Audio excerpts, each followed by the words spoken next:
Road to the Kentucky Derby 2025, the Arkansas Derby. Welcome to Old Horse Racing All the Time. I'm Alan, your host. Here, I'm going to be taking a look at the Arkansas Derby, a Kentucky Derby prep race worth 100 points to the winner, 50 for second, 25 for third, 15 for fourth, and 10 for fifth. And on the road to Kentucky Derby, huge race, 100-point race, of course. And what I'm going to be doing here is taking a look at the horses one by one, all 9 entries. And I'll let you know what I think about the horse, where I believe the horse is going to finish in the race. And this is going to be a tough race. So I'm going to jump right into it. And first, though, this race is run at 1 1/8 miles. None of these contenders have run that distance before, and we have some interesting entries in here to talk about. So this is going to be a fantastic race. So let's take care of this. I'm going to go to my notes so I don't miss anything here, and I'm going to go through these one by one, let you know where they're going to finish, how they stack up. All right, so let's start off with the first one. Okay, now this race, a $1.5 million race, 1 1/8 miles. We're going to jump into it right from the get-go. Number one, Bearton's Baytown, number 1, 30-1 shot. Okay, it's great. This one has the most experience in the race as far as 10 races go, but the numbers are just too slow, so we're not going to beat this one to death. Nice job. Has run at the track once, didn't hit the board. 30-1, number 1. Dead last. I see this one as dead last. Now we're going to go to number 2, first division here, a 20-1 shot, Kenneth McPeak. Now, one thing that I like about this one, he has run in 3 races at this track. All 3 races have been here. Now, he has hit the board all 3 times, the first, second, and third. Even when he came in second, he just missed by a head last race, ridden by Julian Leparoux. Gets the jockey switch, positive jockey switch to Brian Hernandez. Opens 20-1 for McPeak. Okay, so when McPeak, he knows how to spot him, has not run in stakes company.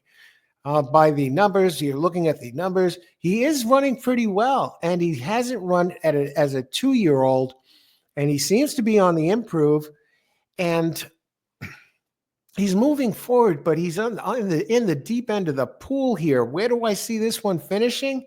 He did show a nice closing kick. Now, if he's a closer, you got to depend on a closer here. Where do I see this one finishing? Nice horse. I believe it has could do some nice things down the road.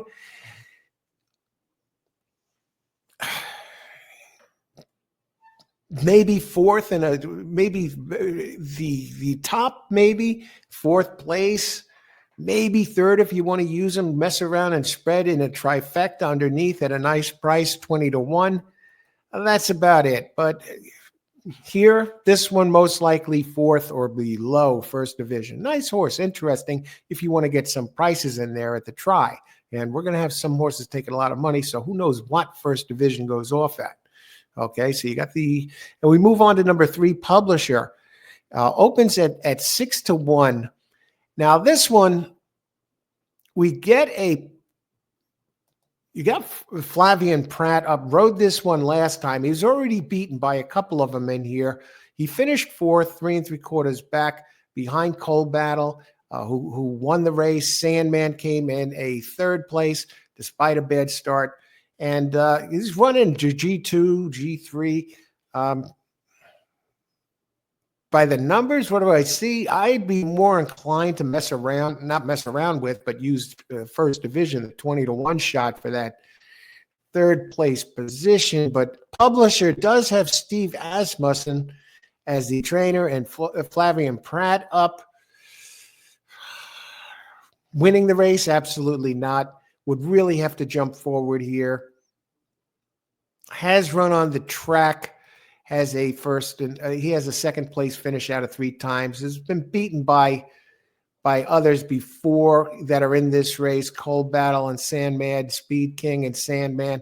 So no, I'd be more inclined to use the number 2 first division underneath in exotics.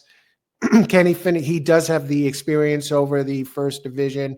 So I think he probably has a better shot to win the race than first division. But for the better, why not take a shot with a price number 2? So number 3, Publisher. I see this one probably no better than 4th place. Now we're going to go to number 4, Best Friends Rocket. Okay. Now this is an interesting one. He started off his career on turf, has been running very well. He has won 3 out of the last 4 races. He does have a victory here at this track. In his last race, in an optional claiming 200K race, Nick Yarez up, riding him. Nick, okay, hell of a jockey. He's 13% at this track, but you have Dwayne Lucas, who knows how to get him ready, and I like that this one has been running a lot, has some experience, 6 wins, 3 seconds. He opens 20-1. Now, has run here, and he's 1 for 1 at the track. We know this one can get the mile in the 16th. He can go quicker early. He has gone quicker early, around the lead, usually around. He's early pressing type. We figure this one's going to try and do that today or for the race. This one, do I see him winning the race? No, he's not fast enough. Not fast enough by the numbers, by the notes. What do I use to handicap these races? I'm using Brisnet and Thorograph charts. By the numbers, certainly not fast enough to win today. He would really have to jump forward. But if you want to take a crack at one underneath an exotics, maybe use for 3rd or 4th or below. That's as far as I'd go with this one. Win candidate, no. And he opens at 20-1. Does he take extra? Watch the board, how you decide to use him. I see him below, outside, most likely. I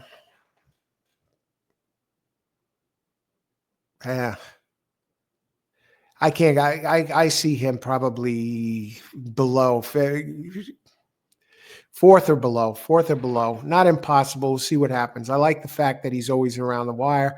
He's won 3 out of 4.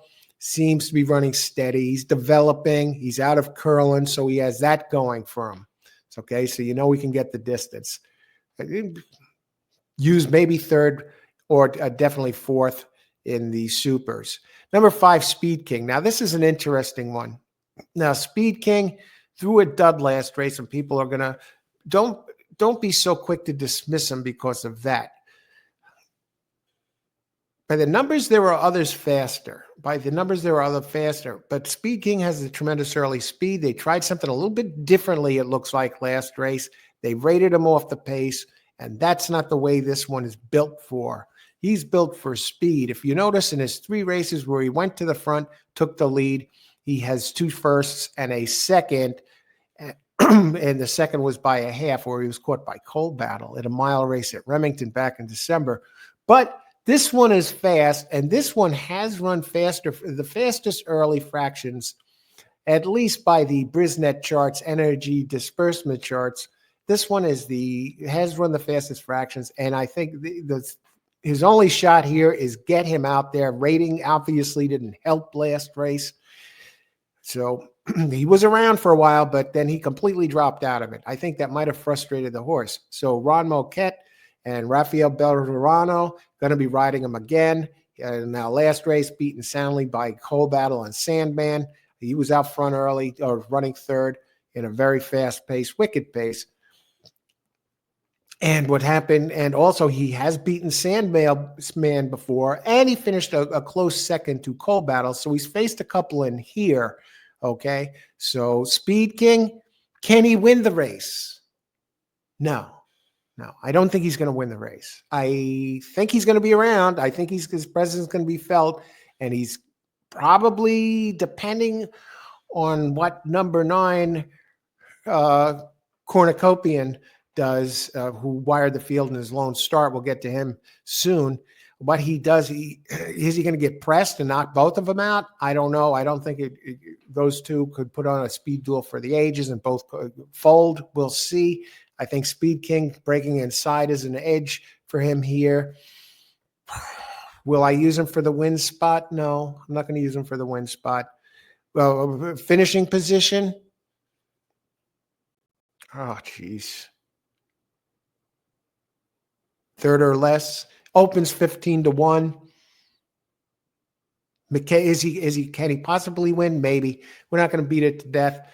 The problem with him is the breeding is a question mark. Breeding is a question mark for for a mile and over. The sire, a volatile, only hits the board, his offspring, 39% at a mile or over. So his question is the distance, right?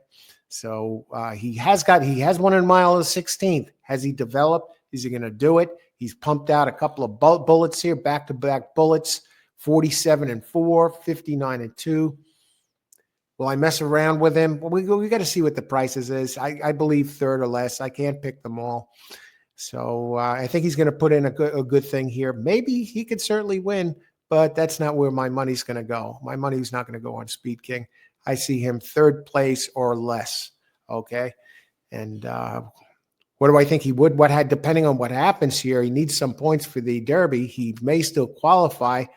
Will they send him to the Derby if he has enough points?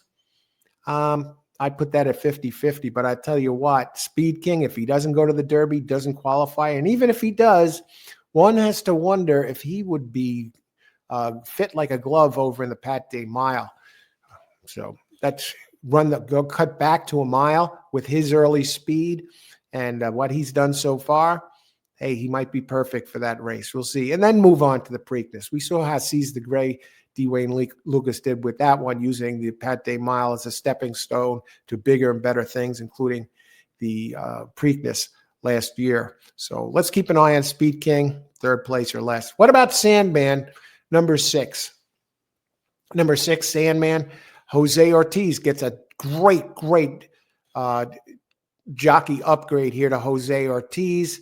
And in his limited time, limited action at Oaklawn, he has won 4 of 8, 50%.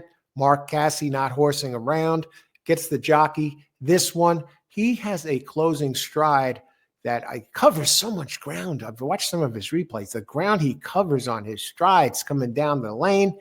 And a mile and an eighth, I see this one. The distance he's set very high, definitely has the Tapit breeding. Sire, bred for the distance, the mile and a quarter. Sandman opens at 3-1. I hope I'll jump right in right now and I'll say this is the horse I'm picking to win the race. He's my top choice to win the race. Sandman, with all the speed, with the speed in there, early speed, his closing ability, the breeding for the distance. I like his numbers. His thoroughgraph numbers are rock solid, fitting this race like a glove moving forward. And he's had an excellent campaign beginning at Churchill Downs. And last year, and he's worked through, and they've been plotting this road to the Kentucky Derby for Sandman very strategically. The thing with him is he doesn't win that often. 2 wins out of seven, and I think today's the kind of day for him. He reminds me of the Sierra Leone of last year, that type of deal. So Sandman, moving forward, his numbers are there. You just want to check one more thing on his numbers. He's technically getting faster every single race, at least by the thoroughgraph numbers. He's moving forward, marching forward, and he has the rest to come into this in good form. He's run here a couple of times, and he has a third and a second where he's fairly close, and he has won here before back in December. So I see Sandman. He's my top choice for the win position. Now we're going to move down to Monet's Magic. Monet's Magic, 20-1. Juan Machado. I don't like the numbers. He has won at this track. He just looks too slow for me. I just prefer others. Monet's Magic. I could see this one coming in the bottom three, here somewhere. But just not for me. So I'm not going to spend a lot of time there. Okay, we're going to go on to Coal Battle. Here's the thing. Coal Battle, the little engine that could, the fan favorite, only cost $70K, comes out of Coal Front as the sire. What's the deal with Coal Battle? He's another one like Sandman, his numbers on at least the sheets keep getting better and better and better. He's improved every single race. The fans love him. He's going to take money. Now, the question is this. Cold Battle, he's never lost on dirt. He's undefeated on dirt. Numbers keep getting better. And the last race, out of these starters in here, with the exception of Cornucopian, does have the fastest sheet number, Thorograph sheet number, last race. Now, I haven't liked Cold Battle at all. I love the horse, and I think it's a beautiful story. Everybody loves a good story. He's going to be going to the Kentucky Derby, and he's going to get a big piece on him. When you watch that hour and a half or whatever, how long that intro show is, he's going to get nice coverage here. You got Lonnie Briley, the trainer, and Juan Vargas, the jockey. Everything makes for a great feel-good story. And then he did win here, the G2 race back on February 23rd. Now, what's the deal here? He likes to be closer to the front. He keeps getting better and better. My problem is the distance, the breeding, the distance. I think he may have tapped, or we might have seen the best. I believe right now we've seen the best of Cold Battle. We've probably seen the best of Cold Battle. 1 1/8.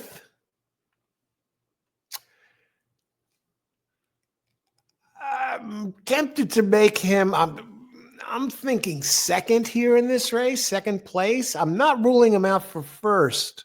Not ruling him out for first because he keeps getting better and he still keeps silencing the critics with each passing race. Who's to say he doesn't develop a little bit more, even though the distance seems to be a question mark, 1 1/8. I'm saying 1 1/8. What does that say about him at 1 1/4? We're going to find out a lot about Cold Battle today. He hasn't proven himself to me yet so far. Cold Battle has to prove himself to me this race. Okay? I hope he does. We'll see. Do I hope he does? No, I'm not one of those. I think it's a great story, but I'm not a Cold Battle fan. Okay? I prefer other horses for other reasons than I do Cold Battle, but I think it's a great story, and I'd be very happy and thrilled for him and the connections if he does win. But he has to prove himself to me, and today's the perfect day. Cold Battle, do you hear me? Do you hear me, Cold Battle? Get back to me on this. Show me, prove me wrong here in this race, the Arkansas Derby. And if he does, all hats off. Hey, I will salute him. But okay, you got to prove it to me. But I'll tell you what I'm going to do is this. For this race at the 1 1/8 Cold Battle, hear me now, Cold Battle. What I'm going to do in this race, I will use you in the win spot here. I think you're going to slip into second, maybe third. Second, third, I'm thinking. Second, third. Okay, and I'll tell you why in a little bit when I get to the next one, Cornucopian. Second, third here with a possibility to win. But what I'm going to do here is I am going to listen to what you've said to us all so far. And what I'm going to do, and based on the numbers, you jumped out to a 98 Brisnet number last race, jumped in with a tremendous another excellent Thorograph number that fits here perfectly. Can you do it at the distance or longer? I don't know. We'll see. But I'm not going to be the one that's turned around and turn my back on you. This time I will give you a shot. I'm a fair guy, right? I'm a fair guy, and I'm not doing it just to be fair. I'm doing it because of what I see from your recent history and your patterns, what you've been telling us so far. I am going to give you a shot. I'm going to trust you this race, Cold Battle. I am going to trust you. So use you in the win spot, at least with Sandman in, say, pick 3s or pick 4, pick 5, things like that. So Cold Battle, I think second and third, but dismiss at your own peril this time. We'll see what happens at a 1 1/8. Second, third, but I will be also using and plays to win. Okay? Maybe a little bit less on top. In the pick 3s or whatever,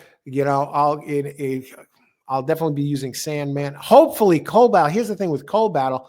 Cold Battle is opening number 8 at 7-2. I'm hoping if we see him bet down to like 2-1 or something, then I'll have to rethink it. Okay. That's what I'm saying now. If I get fair odds, yeah, I'll use him on top. We'll see. But I see him second, third, maybe a little less, throw him in and as a B horse for the win spot. But, well, let's see what happens. That's my deal on Cold Battle. All right. So let's see. Let's wish him luck here to the connections. Maybe keep that great Cinderella story going. What about number 9, Cornucopian? Bob Baffert.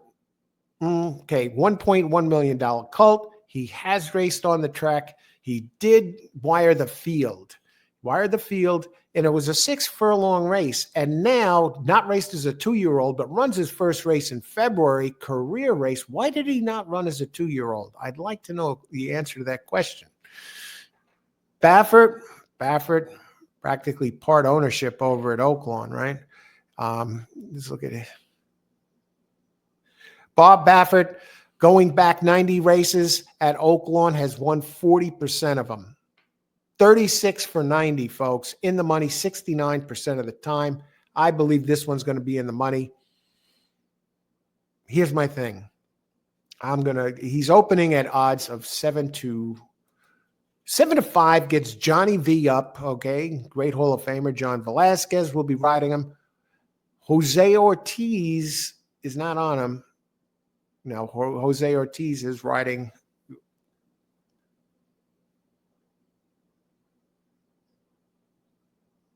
on Sandman, okay, which makes sense. Like, he's committed to him. Interesting, though, because, okay, and Jose Ortiz has ridden Sandman once before. Okay, so you get Johnny V up, okay? He's no stranger to winning big races. What do I think of him? By the Thorograph numbers, lower the number, the faster the race. To put this into perspective, second lowest coming in, Cold Battle with a 3. And Cornucopian, a 0. That is a startlingly good speed figure. Championship caliber speed figure for his only race. So I could see by that why they'd make him a 7-5 favorite. Where does Sandman figure? He's the next lowest with a 4, a little bit behind Cold Battle. But I like Sandman better because of the distance. And I don't go strictly by the number. I work, how did they get that number? How does it fit in today's race? But it's a good start, excellent starting point. So this one comes in with a 0. What do I think? Will I be using on top in a pick 4 or pick 3 or daily double at 7-5? No. I will not be using. I will look past the speed figure. Question here is this. He is breaking outside. Now, he put up quick fractions, 21-4, 45-2 here at Oaklawn. Has some nice works. Not as fast as and working at Santa Anita as late as the 22nd. Now, this one's going to have to ship. Excuse me. This one's going to have to ship. We have no idea about the distance. Into Mischief, sire, $1.1 million, certainly bred for the distance, so shouldn't be a problem. Comes in with the 100 Brisnet number. How does his Brisnet number stack up? Cold Battle ran a 98 last time at a mile 16th. Sandman 95. How good can this one be? We'll see. Now, the word is on this one, he was probably, Barnes was most likely the one that was going to be pointed towards this race, is Bob's $3.2 million horse. But instead, he's going, his workouts were have been a little bit off. Some say he's been drifting a bit, not finishing out as well. Has this taken a lot, this campaign, road to the Kentucky Derby, taking something out of Barnes? We'll see. He's going to be pointed forward, I believe, right now at the Bluegrass Stakes. So we'll see there. So I think this one, Bob sent Cornucopian there instead, asking a lot. He shipped him here on the 22nd. So you have the shipping to deal with, the distance, the experience, has not run in a graded stakes, of course. Only has a 6 furlong sprint under his belt. I can't use this one on top, especially at these odds 7-5. People are probably going to bet the hell out of him. We'll see. When you see Bob Baffert, if it was a different trainer and it was the same exact horse, would people be jumping all over him? No, he wouldn't be taking this kind of money. He probably wouldn't even be favored today. So, for this race, the Arkansas Derby. So here, in a nutshell, where do I see Cornucopian?